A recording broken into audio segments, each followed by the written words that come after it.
nsaba weeyanjule mwannyinaze Hajat Janat ogamba otya oli bulungi salamu aleikum ki ekiriwo weeyagala omusajja agamba atya alhamdulillah soka weeyanjule amanya Janat Basajja kuva mu Mastermind Property Management Limited tuwangalira okunamanda plaza tujja batwalawo nawo mulabewo so wano tuli Buziga Munyonyo kweno property gye tumanaginga nga we mugiraba okola ngani mu Mastermind brand manager aba akola biki brand manager kuba osupervisinga ba agents nga baba bagenda mu fields oba olina oku making sure kumanya biki byennyini bye bakola batuukiriza bulungi obubaka bakolagana bulungi ne batenansi baffe oba bakola ebintu ebitalimu abamanaginga ebizimbe mubeera ne ba agent ate ba agent be baliwa ba agents be bagenda mu fields ne baba nga bakebera ku bantu ababa tebasasudde in time ng'ate mbalese kimanyi ekyo soko tunwe mu kamera awo nti abamanaginga ebizimbe si gwe atagenda mu field wabeerayo ba agent mubeera ne ba broker mubeera ne ba agent babeera ba agent so nze brand manager okutuukiriza obubaka eri bakama bange ba agent emirimu ogambe bakola biki nga bo ba agents bo baba balina okugenda mu fields okulaba abantu ababanga tebasasudde in time nga baba balina okubahandolinga bulungi mwaba batuma bebanoonya n'abapangisa beba getting in touch ne ba brokers baffe ababeera ku ground ne bafuna abapangisa ba agent kati gwe brand manager obeera okola ki nze brand manager okutuusa obubaka eri bakama bange ne mbategeeza like eno apartment sembere eno oba ova mu kamera eno apartment eri abapangisa mwebali oba tebaliimu gwe gwatwala obupaka ewa Landlord gw'omubaka ewa Landlord Landlord abatadiringa na agent ate agent abatakwata na ssente tebakkirizibwa kukwata ssente obuvunaanyizibwa bwabo kutuuke okulaba abantu oba bakoze eki basasudde oba tebasasudde in time agent tadiringa na Landlord nayazimba kizimbe nedda brand manager nze adiringa n'omuntu agent wammwe tajjanga najja ku kizimbe kyange naŋŋamba mpaayo akakadde leero nkusonyiwa omwezi guno takkirizibwa kikola ekyo era tokkirizibwa muwaki okumuwa ssente abantu babadde balina obuzibu mu bintu ebyo agent najja n'agamba kakati brand manager antumye agambye leetayo akakadde tujja kwebala akusonyiye egiri egiddako tebikkirizibwa ebyo biba tebikkirizibwa osooka n'otukubira ffe nga ffe oba brand manager n'akunnyonnyola ekintu bwe kigenda agent takkirizibwa kuggyako ssente oba mbu kino ne kino tukole bwe tuti osooka n'okuba ku office n'otegeera ekintu bwe kitambula omulimu gwa agent akomawa mu bintu bino agent ye ekyakoma akoma kugenda n'alaba abapangisa oba basasudde oba tebasasudde en apartment oba waliwo asikale oba taliiwo bubeera buvunaanyizibwa oba mulimu abantu oba tebaliimu nakuleeta bantu eziba teziriimu nakuleeta bantu babanga temuli bapangisa ebisigadde takwatayo ekintu ky'essente takwata okay alright kakati tuli wano ne Janat Basajja okuva mu Mastermind Property Management era nga tuzze wano emu ku property eno yani eno property ya client waffe abeera Bungereza tudiiringa n'abantu tetudiiringa n'abantu bebweru bokka b'Ebungereza oba abantu aba living in diaspora tudiiringa ne ku bantu baffe abawa ne Uganda ab'oku ground so tobeera eyo n'olowooza kintu kyange bo kyabali ab'ebweru nedda naffe abawa nabo ku butaka tuba tubakola ki tubayambako okumanaginga properties zaabwe kati kyembadde ndi mu kunnyonnyera eno property ya client waffe abeera bweru abadde afunamu obuzibu n'omupangisa ku baana ababeera wano so buzibu ki tubunnyonnyole abantu b'e Bulaaya babeera n'ebizibu ku mayumba buzibu ki obutuufu obuzibu bw'abadde afunamu n'ono mupangisa nga tasasula bulungi ate ng'abadde amubanja emyezi mingi emyezi 6 kati nga n'abantu be omanyi mulimu abo abantu baffe ab'ebweru batera nnyo okutwesiga ate bw'aba naddala abantu ba famire kati namanyi omuntu wa famire abeera ajja mukolera ekintu and of which nabo baba bakola ki nafuniramu wa n'atamanya mbu oyo muntu wa famire nyina okukola ki bwema nfunye eyo relationship ng'eriwo nja mukolera ajja kumpa ebirala eyo ne weekanga ng'omuntu ebintu tabikoze bulungi alya ssente tatuusa bulungi bubaka ssente azirya kati ekiriwo ng'ono ate naye yali yateekawo omuntu we nga tatuusa bulungi nga naye azirya kaakati jana tugende mpola mpola property eno ngambye yankuba kyeyo w'Ebungereza yagizimba kufunamu kasente naye ayina omupangisa si bonna kubaddeko omupangisa amuzoganya oba amusumbuwa amaze ebbanga ki amaze emyezi 6 tamukombyayo nga tasasula emikaaga egya covid oba emikaaga gitali mu covid ejja covid negitali gya covid ng'amuwa bibuuzi ki ng'amugamba ndi mulwadde biki naye olaba ne bw'oba ng'oli mulwadde oba ng'abaana balwadde omuntu mubuulire ffenna tuli bantu ate tulina ebizibu nga bwe mumanyi ekonomi biriwo biki ebizibu covid yatukuba naye omuntu omunnyonnyola n'ategeera ki ekiriwo kati ng'ono muntu nga tasasula amusasula oluusi bituuna amuwayo 5 biki asula mu makati oyo wa wakati abadde tasasula tujja kugendayo munda akyaliko akyaliwo kakati bwe yabatuukirira n'abagamba atya okukuba kyeyo n'atunyonnyola nga bwe mbanyonnyoddemu omusajja tasasula ali bwati ne bwati ne tumugamba ffe kireke tujja kukola ki tujja kyandolinga ffe mu kukyandolinga ono omuntu tusooka ne tutuula naye kozi obeera olina okuwuliriza both sides togoba bugobi kubanga naye abeera kasitoma ne tuwuliriza sayidi nga ye agamba ki ya client ne tenant nga ye agamba ki ye tenant nga omupangisa ng'atugamba kino ne kino kiri bwe kiti abaana balwadde omukyala mulwadde ate ali lubuto ne tumugamba yes ebizibu bibeerawo naye totunuulira sayidi eyiyo yokka omanyi usually bw'oba obanja omuntu ng'ate omubanjako ssente ennyingiko ateera okutunuulira sayidi ye n'amaliriza ebizibu bye gwe n'atakujjukira waasula ng'abikwambazza neerabira waasula mbw alina okukola ki alina okusasulayo kati ne tumugamba ekiriwo ffe batukwasizza amayumba ffe tugenda kuwa ono mwamuwuliriza bulungi ensonga ze twasooka ne tumuwuliriza bulungi ne tumugamba tugenda kuwa grace period tugenda kuwa ebbanga bwe riti w'olina okukola ki okwesootinga weesootinge naye ennaku bweziti ne bweziti ojja kuba ovaamu landlord yali amulemeddwa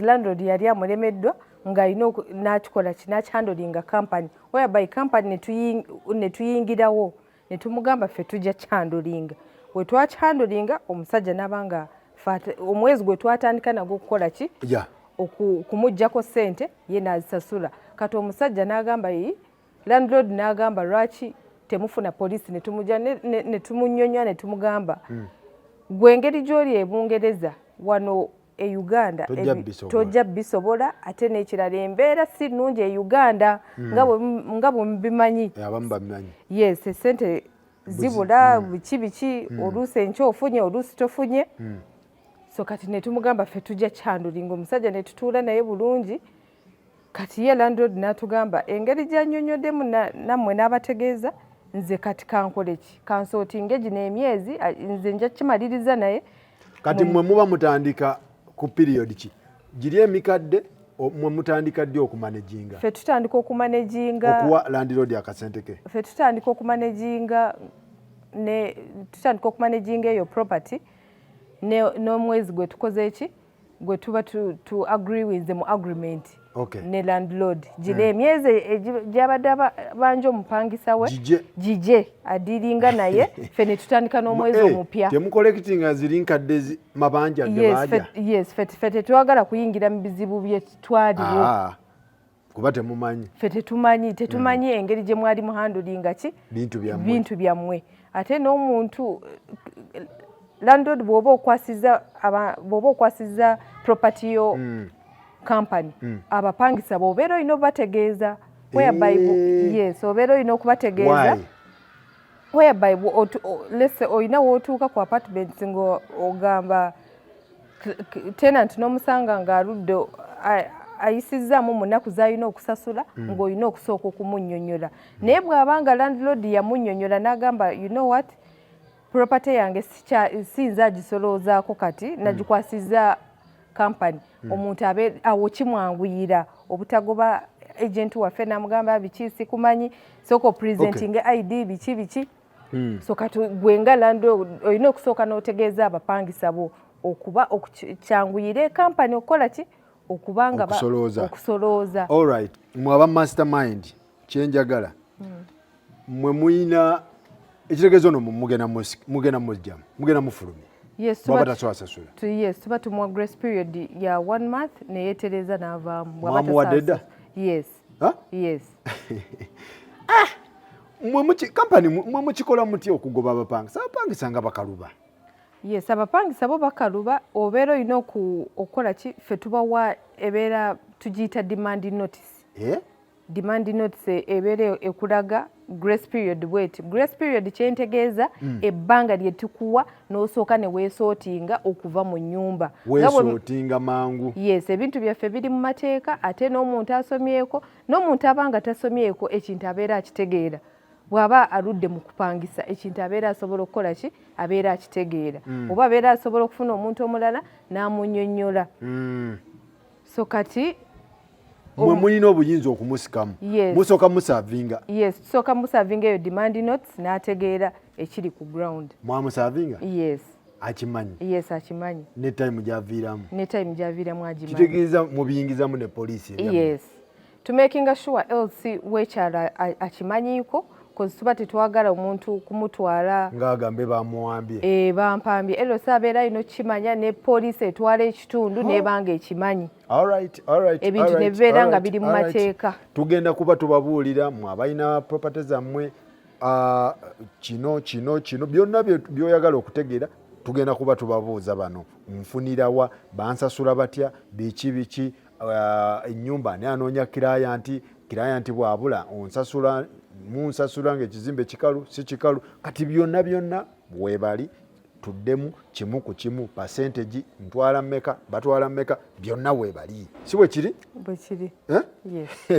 ndowooza tutandike nga tetunagenda ku ngambe tulina property endala gyogenda okuntwalako property endala eri etya yo property endala maduuka tetudiringa ku apartments zokka tudiringa ne tuba tukusololeza edduuka zo oba liri mu kibuga oba liriwa tetudiringa ku apartments ate buno obuzigo mitwalo 12 simanyi bundeeta mmeka buli ebyo byonna tubidiringamu nina eddwaliro nalyo tuba tusobola okulima nejinga nina akatale nina ki n'akatale nina akatale nina eddwaliro nina prison nina kooti nayo mugisolooza tuba tugisolooza bano basolooza nekitalya tebasaaga nekitalya bagibawe bulungi so kati byonna babikola ki tobeereeyo n'ogamba abapangisa bannemerera biki baabano weebali kati nga tetunagenda ku property endala ongambe property endala eri side ki eri awo najja nankumbi steel eri mu mbeera ki ya maduuka alright tujja tuukayo naye tugirabe tugende mu maaso kati kyenjagala otegeera nti we muba mu managinga ekizimbe kino nfunirawa nze nfunirawa nfunamu ntya ebyensasula biba bitya njagala tubeere kiriya nfuna ntya nze Land Road kagizimba ndi Bungereza abantu batulaba bali mu America abantu bali wano ku ground balina amayumba gaabwe abapangisa babafuukira embogo mu nnyumba abantu bali mu maziga abantu tebafuna kasente musolooza mutya munsasula ddi nfuna ntya mwe mukola mutya percentage zammwe byonna bimenye ffe kati tunula mu kamera ffe kati landlord gwe nannyini kizimbe w'ofuniramu wa lese property yo engeri gy'oba ogituwadde contract gy'oba osayininze naffe oba ebbanga ly'oba osayininze naffe okumanaginga ekintu kyo tugikuddiza nga bwebadde to making sure lese bw'oba kati ng'ono yali eno property ono yali talina musirikale ffe ekyo kivunaanyizibwa ku ffe okumakinga sure property yo eri bulungi whereby bw'oba nga wazza omubbi oba ki okubba ekintu asikara aba asobola okubeerawo yes ne security ate yammwe yes security mugiteekako yes otyo so n'ekirala bw'abanga omupangisa bw'aba ayingidde ekintu kiri mu shape nungi kiri mu mbeera nungi to making sure engeri gyakifunyeemu nga bwe tukipresentinze n'ayingira ennyumba ng'eri amazzi gali bulungi taps zikola kimuvunaanyizibwako kubanga abeera akoze eki abeera asasudde amanye ekintu kiri bulungi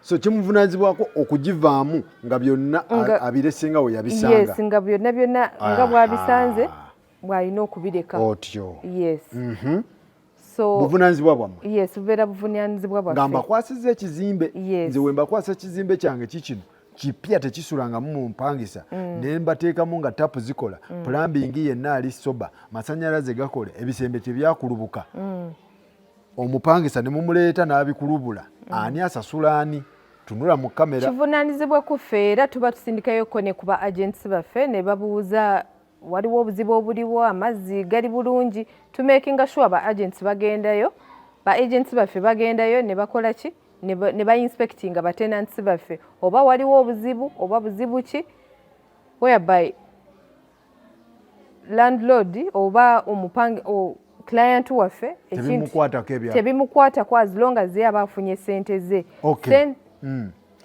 sente ani apricing ekizimbe nze nzimbye ekizimbe kyange apartment yange naye nze mmanyi mu area eno bapangisa $2 million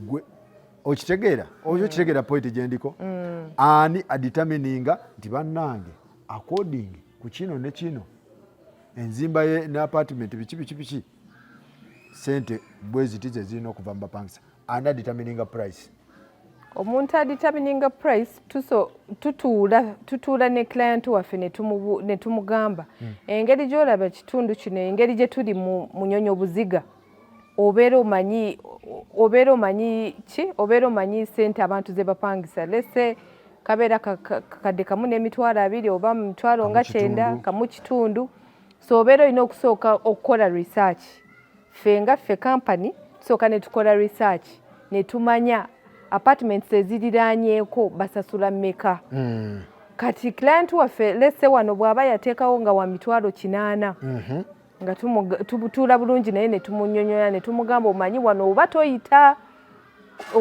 kati ye bw'atubuuza lwaki kubanga nazimba ekizimbe kyange mamanyi ngenda omanyi oluusi si mu kwogera bubi naye balandlord baba batera okuba nga basikako omugwa agamba zino zenjagala biki bikyate because alina looni emutuddemu yes naye obeera olina okusooka okutegeera embeera y'abantu oba n'otegeera embeera y'ekitundu abantu abatuliraanye apartments eziriraanye oba rentals eziriraanye basasula mmeka so kati endala bwe ziba nga zisasulanga kamu kitundu kamu mmeka kamu neyo wagizimba otya ebintu biri ku mulembe koza abantu ennaku zino abapangisa abeera bw'aba apangisa asooka n'apima ekkubo liritya erigendayo masanyalaze mulinamu tails mulimu amasanyalaze mulimu water heater ng'omuntu ebyo byonna asooka n'abikubuuza. Tewabiteekamu naye ate gwe oyagala miliyoni 2. Tewabiteekamu naye oyagala miliyoni 2 kati awo kiba kikuzza wansi. Naye bw'oba olinamu ebintu bino wammanga ng'ekkubo olaba ekkubo ddungi.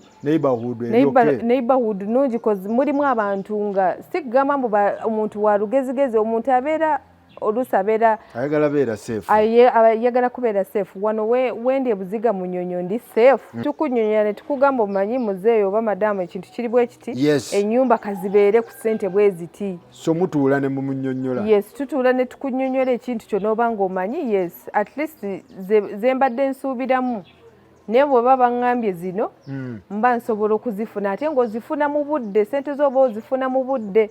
Obudde bwe tuba tukkaanyizaako bw'ozifuniramu ssente zo tetuyisaamu. Nga tuva wano tugenda ewalala. Nzifuna ddi ssente zange? Nzifuna ddi? Tunula mu kamera. Nzifuna ddi? So olunaku lw'oba osayininze agreement yaffe. Yes. Ne tukkaanya ku nnaku lesse omwezi kati nga leero it's 1st July. Yes. Ne tugamba yes tutandise ne July woze wokkiriza kino ekintu kyaffe koza osooka kyenerabideko okubanyonnyola osooka ne tutwalako tosayininga agreement nga tonaba kututwala ku property yo. Osooka n'otutwala ku property yo ne tuginspectinga bulungi buli kimu kyonna ne tulaba ebyonoonese ebiki buli kimu mikono gyaffe ne tutandikira okusayininga agreement kati nga bwe mbadde nnyonnyola 1st July ne tutandika ne tugamba 1st July we tugenda okubanga tukusasula ssente zo mu budde. Obudde otegeeza ki ddi lwe muzimpa? Obudde kyentegeeza 1st July we tuba tusayininze we tukuweera ssente zo ffe ne tuddiringa n'abapangisa. Muzimpa omwezi amaze gusulamu, muzimpa tannagusulamu? Tuzikuwa ng'omupangisa amaze okusulamu. Katugeze omupangisa ayingidde nga lumu July. Ayingidde nga lumu July. Muzimpa omwezi tegunnaggwako oba omwezi nga guweddeko? Kuba waliwo agamba ffe nga 25 ng'omwezi gugize nga tegunnaggwako tukuwa ssente zo. Ffe ng'omwezi gwakakutuka beepa tetuyisaamu lunaku. Naye abaawo ne bagamba ffe otuwaamu ate ennaku ddala 15 kakati landlord alina okubeera kiriya ng'adiringa nammwe. Ekyammwe kitambula kitya? Ffe omwezi nga gwakaggwako bwe guti we tukuweera ssente zo. Ng'ennaku ago? Ennaku 3. Temubuuka? Tetubuukamu we tukuweera ssente zo.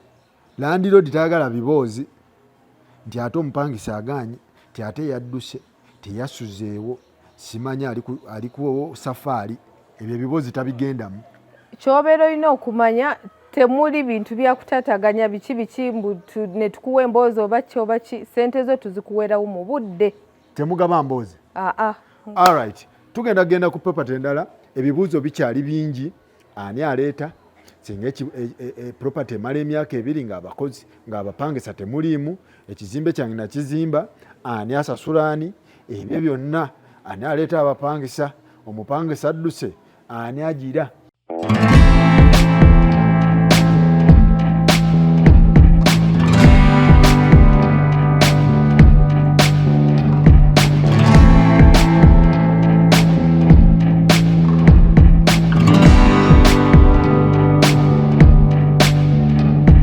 So tubalamusiza baganda bange mwenna we muli era nga tuli wano mu office y'abaganda bange bano aba Mastermind Property Management Limited.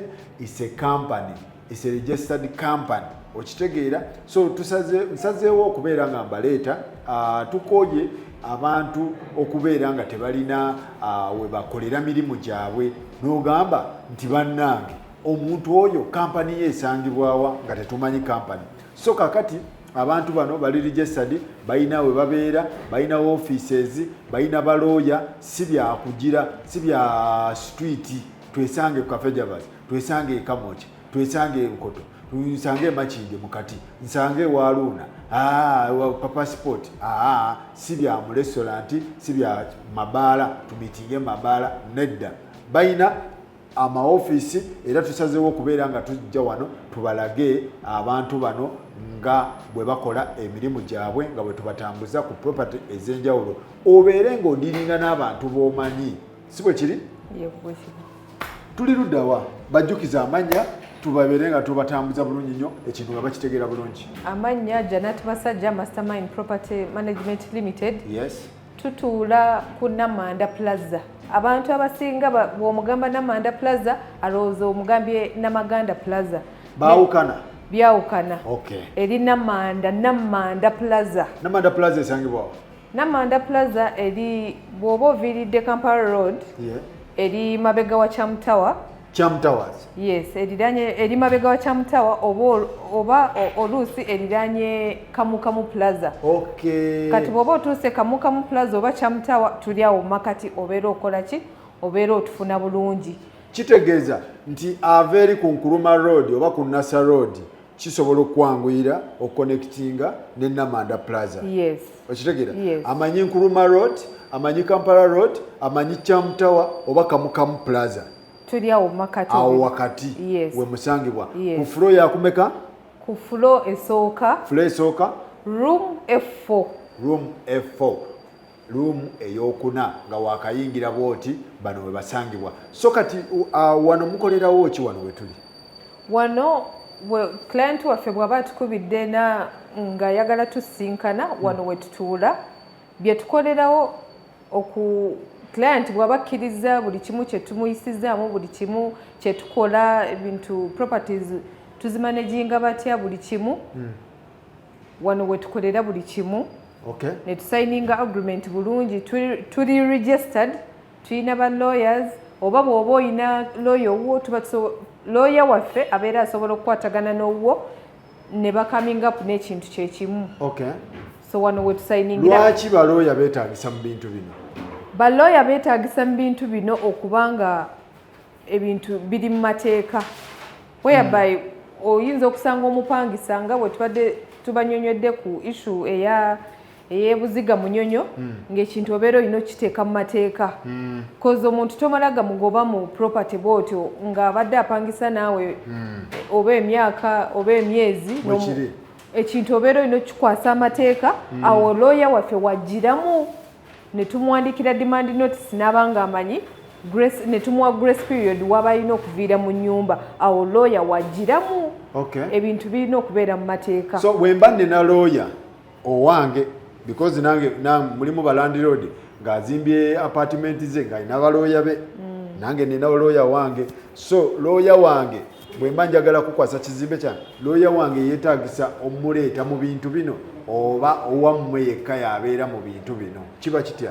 Ne lawyer wo abeera yeetaagisa kozi obadde ovudde wala ng'okola naye alina properties endala za managinga oba zamanyi ze mbadde mukola emirimu wamu naye abeera yeetaagisa so that alabe client we kyagenda okusayininga ne bali kituufu. Yes. Kozi oluusi ba lawyers banjawulo okay ebintu biba bifaanagana bye tuba tudraftinze ne lawyer oli byaba draftinze oba ffe bye tuba tudraftinze oli lawyer aba abimanyi kozi I mean byonna bye basoma bibeera bye bimu naye lawyer wo bw'aba ayisizaamu abeera cause of course abeera alina okuyisaamu lawyer wo n'akugamba kino ne kino bino gundi kino kye badraftinze kituufu amateeka gaabo malungi gali oke kino ne kino tetujja kisobola so n'otambulira awo. Bwe mba siina lawyer nenze ndirandiroodi nina amayumba gange bwe mba siina lawyer so bw'oba tolina lawyer owaffe abeerawo naye obeera osobola okwebuuzaako ku muntu omulala kozi bw'oba ekintu okiyingizaamu kampani obeera olina okwebuuza ku bantu kozi abantu baba babuusabuusa eno kampani ebiki oli waddembe okwebuuza oba nga ku muganda wo oba ku ki n'ayingiramu ne tukwatagana naye n'ebintu nebitambula. So biki ebibafuula unique ku bantu abali mu katale abalala abakola omulimu nga guno gwe mukola biki ebyenjawulo bye mukola?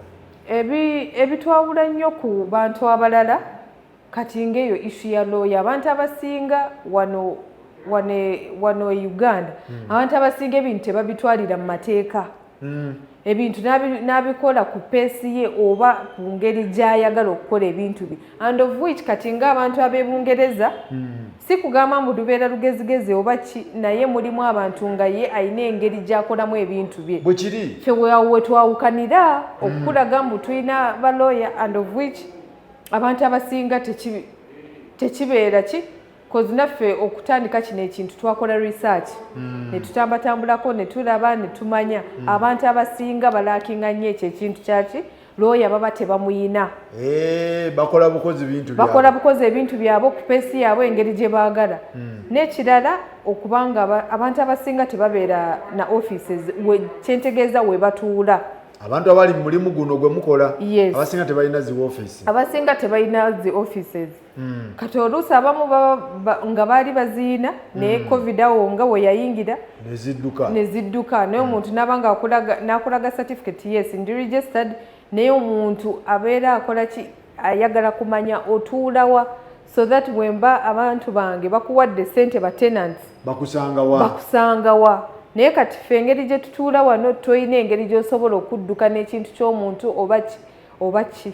Kati bwemba nakwasa ekizimbe kyange anga okisolozeza nina kujja wano ku office okumpa ssente zange z'okolekitinze? Kiba tekikwetaagisa kujja, just kuba simu kubanga mu agreement kibeerawo n'otugamba nze ssente zange nja kuba nzeetaaga ku account oba kuzinteera ku mobile money. Kati kiba tekikwetaagisa kujja mu town. Technology engeri gye yajja tuba tusobola ozikusindikira ku lese bw'oba obeera mu Bungereza tusobola ozikuteera ku otuwa details za gundi banki yo ne tubikuteerako buli kimu, oba oluusi bw'obanga olina banka wano oba olina omuntu olese maamawo. Abasinga batera okuba nga baba baagala bamama baziteeke ku simu za bamama waabwe oba oziwe maama we oba omwana we. Kati netubanga tusobola oziteeka no providinga details za mobile money buli kimu ne tuzikuteera ku simu. Bwemba sisobola kujja nze ku office zammwe eno wakati mu kibuga kiggwa kitya Ndirandi Road, naye nze sisobola kujja ku office zammwe eyo, naye nze njagala mujje mukole emirimu gyange. Buli muntu alina kusooka kujja wano ku office yammwe okumukolako? Sikyatteeka okujja mbosooka osituke kubanga usually bw'oba oli mu business gwatuusa services eri abantu abakwetaaga. So kati ffe tuba tukusitukiramu, naye okujja ku office, ensonga ya office okusayininga agreement, tetusayiningira agreement let's say cafe javas oba bbaala oba wa, ekyo kyatteeka olina okujja ku office ne tusayininga bulungi agreement. Agreement mugisayiningira mu bbaala? Tetugisayiningira ku beach oba wa cause tubeera twagala tufune evidence in case ono omuntu bw'aba alina engeri gy'ayagala okugamba bano bayaaye ebiki, tubeera ne evidence, tuba twagala evidence. Yajja ku office ne tukimalira wano. Anti waliwo ole nga tasobola kujja ku office, mwe temusobola kgenda waka? Usually abantu bw'abanga agamba talina budde oba talina budde oba takola ki, kale ali ku kyeyo, kati ate ali ku kyeyo oyo. Usually abantu ababanga bali abroad oba in diaspora oba ebweru batera okusindika abantu baabwe nga amwesiga n'agamba oyo muganda wange, ne tumubuuza bulungi omwesiga relationship yammwe eri etya, nga tuba tetwagala osindika omuntu anyhowly nga tetumumanyi oba nga gwe tomwesiga bulungi. So usually batera okusindika ab'enganda zaabwe oba nga trustinga mukwano gwe najja wano ne tukimaliriza, naye tetutera kugenda oba tetugenda mbu tusayiningire ku mahoteli oba ki oba waka. Temusayiningira mu hoteli? No. Jja ku office wano oleetera oyawo nabe baleete owaabwe mutuule bajje ku site balabe ennyumba zo mutegeragane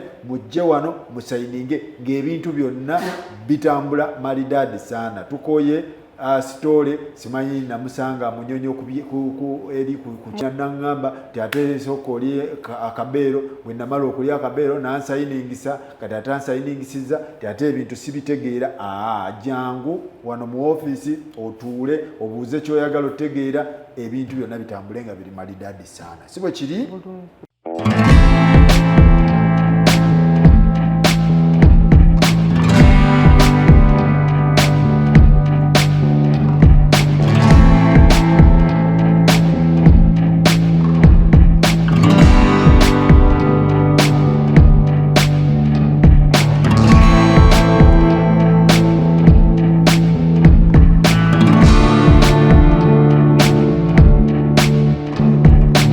Alright, mbalamusiza mwenna abaganda baffe mwenna abatulaba ndi ne mwannyinaze Janet tubeera nga tukutambuza balina properties nyingi ze bakwasaganya naye tetuyinza zimalayo because nyingi ate za njawulo ziri mu bitundu ebyenjawulo so tugezaako oba sampolingako nga tugenda mu bitundu ebyenjawulo okubeera nga tubalaga ekigenda mu maaso.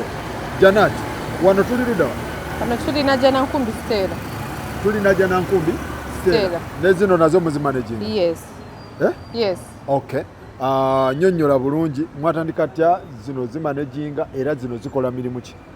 Kati nga wali we tuvudde tubeera ne ennyumba ez'okusulamu ez'okupangisa ne tubeera ne amaduuka buli kimu tuba tumanaginga. Okay. So kati wano we tubaleese gano maduuka n'amaduuka tuba tugamanaginga obutale buli kimu nga bwe mbadde mbanyonyodde. So gano amaduuka waliwo oba oyagala teekako saloon oyagala teekako restaurant buli kimu kiba kisobola okukolera botiiki buli kimu gaali nanyini gwe yali yafunamu obuzibu nga kimazewo emyaka nga3 naye yamala emyaka 2 nga talina bapangisa.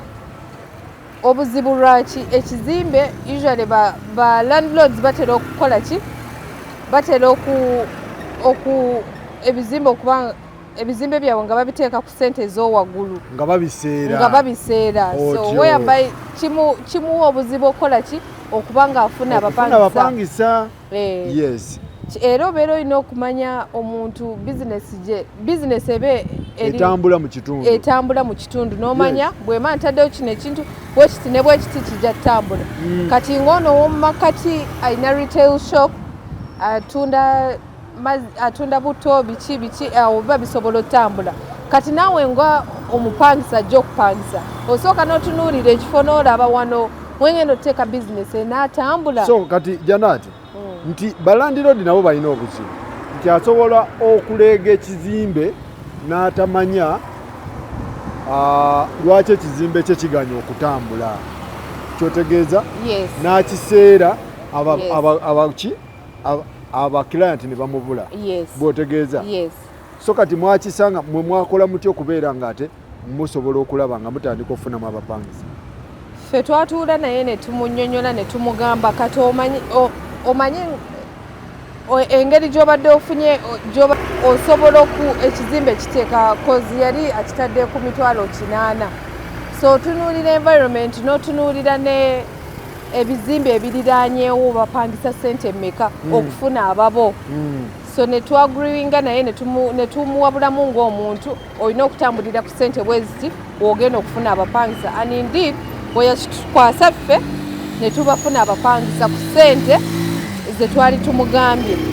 Ne tumugamba wali va kweza $8,000 tambulira ku ssente bwe ziti abantu obeera osobola okufuna abantu okusinziira bizinesi ezitambulirawo. Lese omuntu ataddewo retail shop ataddewo saloon expectinga muntu wa saloon kola bukadde 2 mu weeks 2 tekisoboka abeera tajja kyobala gwe nga landlord kiba tekigenda kuvaayo ng'otuuse n'okola ki n'osalako ezo ssente ze wali okoze ki ze wali ogambye okuba nga ojjako abapangisa. Okay. Mukolera mu percentage mukolera mu ki oba waliwo abatategeera percentage ezo? Ffe tukolera mu percentage. Ffe percentage yaffe ebeera 20%. Ffe ne tukola ki kati lesse ono bw'aba asasula $75,000 kozi yali akitadde ku 8 ne tumugamba okusinziira bizinesi ezitambulirawo ekinaana tojja kifuna tambulira ku ssente bwezi 75 percentage yaffe ebeera 20%.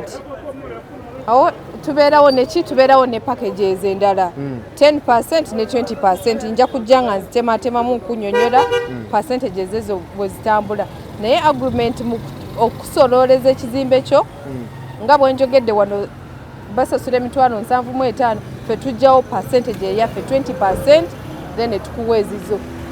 Okay, singa abapangisa baba tebaliimu mu kizimbe, ani asasula mu piriyodi y'okunoonya obupangisa? Yaani anoonya omupangisa? Abapangisa sibalina bavuddemu, ekizimbe kikalu, landlord yakikwasa, ensasula ebeera etyawo. Olunaku lw'oba otukwasizza ekizimbe obeera ogenda tuwa obudde tusooke ffe obuvunaanyizibwa buli ku ffe okunoonya omupangisa.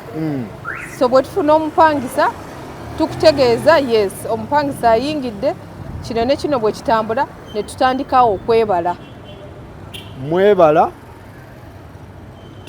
Temwebala nga omupangisa taliimu? Tetusobola kubala nga omupangisa taliimu. Buvunaanyizibwa bwani okunoonya omupangisa? Buvunaanyizibwa bwa kampani okunoonya omupangisa. Si landlord? Si landlord.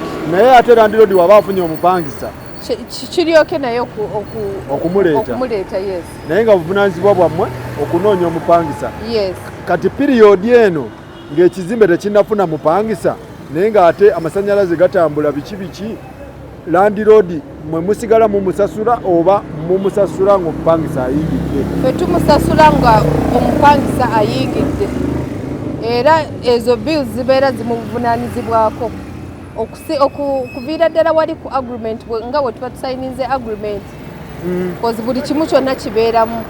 Mulinayo ka package, mulinayo ku bu discount bwe mugaba oba obuntu, because amakampani gabeera n'obuntuntu nagamba bannaaye bw'oba okola kino tukola bwe tuti, bw'okola kino tukola bwe tuti. Biki bye mulinayo nga mmwe? Kati bye tulinayo sofa tulinayo eya 10%. 10% ebeera etya? 10% ffe tukola ki? Bw'oba oyina ekintu kyoffe tusooka ne tukola ki? N'otugamba nyina property yange awe Kampala lesse ng'oli bweru, n'ogamba omuntu bw'ati ne bw'ati agaaniddemu, n'ensaba musooke mukole ki? Munnyambeko okumuggyamu. Ffe tetulina tetukukyajinga oba ki, ffe tujja ne poliisi yaffe ne looya waffe, omuntu ne tumukuggiramu bulungi, n'ofuna omuntu ogenda nga tagenda kuwa buzibu, ate tumuggyamu ng'amaze n'okusasula. Sooka okiddemu kikola kitya? Bw'oba lesse oli Bungereza oba oli diaspora oba oli bweru ng'olina omuntu akusumbuwa amazeeko ebbanga nga takusasula, ffe tujja ku ground ne tujja tusooka ne tutegeeza LC nga tetulina ssente zonna ze tukukyajinze, ne tutegeeza LC atwala ekitundu ekyo, ne poliisi ne tujja n'omupoliisi waffe omu atwala ekitundu ekyo, ne tujja ne looya ne tukola ki? Ne tumakinga sure oyo omuntu bw'aba avudde mu nnyumba ng'akusasudde ssente zo zonna before nga tetunaba muteeka mu kooti, alina okusooka okukola ki? Okusasula ssente zo, then ne tumuggyamu bulungi ne tukufunira omuntu nga tagenda kusumbuwa. 20% ebeera etya? So 20% yaffe yeeyo okubanga ozze n'otuwa ekizimbe kyo, tetuyina kye tukukyajinga oba ki oba mu kozi wali nga bwe nkunyonyodde, bwe tuba tugenda kulaba property yo tukukyajinga 100,000 mitwalo 10 okutambuza ku properties zo, naye bw'oba nga ozze n'emmotoka yo oba ki, oba nga gwagenda otutambuza tetubawo kye tukukyajinga. Yes. Okay. Kati 20%? Yes. 20%? Nti 20% gye mumuwa nti bwemba nze agenda obatambuza mbatwale ku estate yange sibasasula? Bwemba nga nze mmwe abagenda okwetambuza mbawe emitwalo 10? Yes. 50% ebeera etya? So 50% eneebeera ya mwaka nga ffe tutuula naawe ne tukunyonyola n'otubuulira lesse gano amaduuka ojjamu emitwalo 75 n'oba lesse ojjamu $3,000,000, ffe tukuwaako tuba tukuwaako miliyoni 15 muzimpaddi gubeera mwaka awo woba nga ozze okumaliriza buli kimu bwe tuzikuweera sente zo oba n'ogamba nzagala lunaku bwe luti oba bwe luti ffe ne tuagreewinga naawe ne tuzikuwa mu budde bw'oba oyagala. tutereezeemu nina ekizimbe kyange kino kivaamu omwaka bwe tuba tukirawundinze off kivaamu miliyoni mmeka? 5. Miliyoni 5. Nemujja ne mbagamba nze mumpeeko haafu nze sagala kwezo oba nammwe mbeera bweru mumpeeko haafu yange mugimpa? Yes, haafu yo tuba tugikuwa. Haafu y'omwaka? Yes. Emyezi 6. Yes. Ne mugimpa cash? Yes, ne tuzikuwa. Mwe ne mupavagana n'ebiri? Yes, ne tutekinga over. Mumpa cash? Yes. Okay. So kati nno bwe kityo bwe kiri bo bakuwa cash bo ne bafafagana n'abapangisa eyo 50%. 50% eyo mufunira like mugiwa baani gwe mugiwa baakoze eki? Abeera eyo 50% ya mwaka annually. Buli omu asobola ogifuna? Yes, buli omu abeera asobola ogifuna, tekiri ku mugagga oba kino. Tekuliko bukwakulizo ojja 50% osooka kunsasula bweziti? Tekuli bukwakulizo. Tekuliko bukwakulizo. Bwe beera n'ekizimbe kyo bakikwase tekivaamu miliyoni zange 10 omwaka mumpeeko haafu omwaka. Bwe tutyo bwe tubadde ne muganda wange ne mwannyinaze ennamba z'essimu ababaagala ozirina ozituwe zibawe? Ennamba zaffe w'osobola otufunira wano wammanga eri 0703 31 2021. MTN eri 0780 273 735. Njiddamu 0703 Airtel 31 2021. MTN eri 0780 273 735. Okay. So ogattako gwali Bulaaya ozigattako +256 ng'otandika ezisigadde zonna ziba ziflowinga malidadi sana. Oba olina nnyumba z'abapangisa bakumazeeko eddembe, oba olina buzigo bwo buno tonotono oba abafuna mpola babumanaginga, bw'oba olina akeedi weebali, bw'oba olina ddwaliro bagira katale bwekali prison yakulemerera weebali bagikwasaganya, oba olina akeedi mugikwasaganya akeedi, nina moolo ogikwasaganya, nina bbaala yange yannemerera abasajja tebampa gundi ogikwasaganya, nina ddwaliro liganyi balipangisa naye bambuzaabuza, okitegedde kooti nabawa ekizimbe kyange bateekemu ekkooti bagiremererwa, nabawa ekizimbe kyange bateekemu Uganda Police yabalemerera, mukimanaginga mugisolooza nayo olaba basolooza ne Uganda Police kakati bano bazibu nnyo. So toddeeyo n'ogamba nti abo bakolera bamufuna mpola, tubalabye Muyenga, tubalabye Najjanankumbi, kati balabika eno Nansana tebasobolayo. Buli wamu tusoloozaayo, tetusosola mbu tukolera bagagga oba ki, buli muntu yenna tumutuukako, buli muntu yenna tukwasaganya ekintu kye. Apukantula musobolayo? Tukoma mu Kampala. Muli ba mu centre? Yes. Temunnatuuka? Tetunnatuuka out of. Ekikwatagana ne Kampala wano? Yes. All right. So mwebale nnyo, mwebalire ddala, babayita ba Mastermind Property Management Limited, bulijjo mbalanga, leero nesitudde ne ŋŋamba kangendeyo ku office, ndaba abantu bano baba balina office, tulabewo, bwe baba tebalina twawukane, okitegeera. So basangima wano ku Namanda, togenda ku Namaganda, jangu ku Namanda, bw'ava eri ku Nassa Road bagiyita Nkuruma Road, ojja kuba ogatta bugasi wano Chamtower, emabega wa Chamtower. Bw'oba omanyi Chamtower, emabega wa Chamtower, bw'oba omanyi Kamukamu Plaza, oba otuuse ku kintu wennyini, si bwe kiri? All right. Neyanze nnyo neyanzege, webali nnyo mwannyinaze Janet, webali nnyo okukola omulimu, webale kubeera nga oli mukozi. Abantu abasinga abakazi batya ebintu bino, okitegeera? Lwaki batya? Kyenyina okutegeeza baganda bange abakyala, temuyina kutya buli kimu omusajja. Ebintu ebimu abasajja bye bakola naffe tuba tulina byenyigiramu. Oluusi osanga obuzibu ng'abantu baagala kukwana biki, naye olina okusitiikinga ku kintu ky'oyagala, ekintu kye watandika nakyo n'omanya nzize maliridde kino ne kino nyina okukiggusa. So kati usually challenges ze tusanga ngaffe abakazi, osanga ng'omuntu ayagala kujja ku mulamwa n'akugamba omanyi nyina ekizimbe kyange kino ngenda kiteeka mu mannya go biki naye olina okubeera focus n'omanya what you want in life.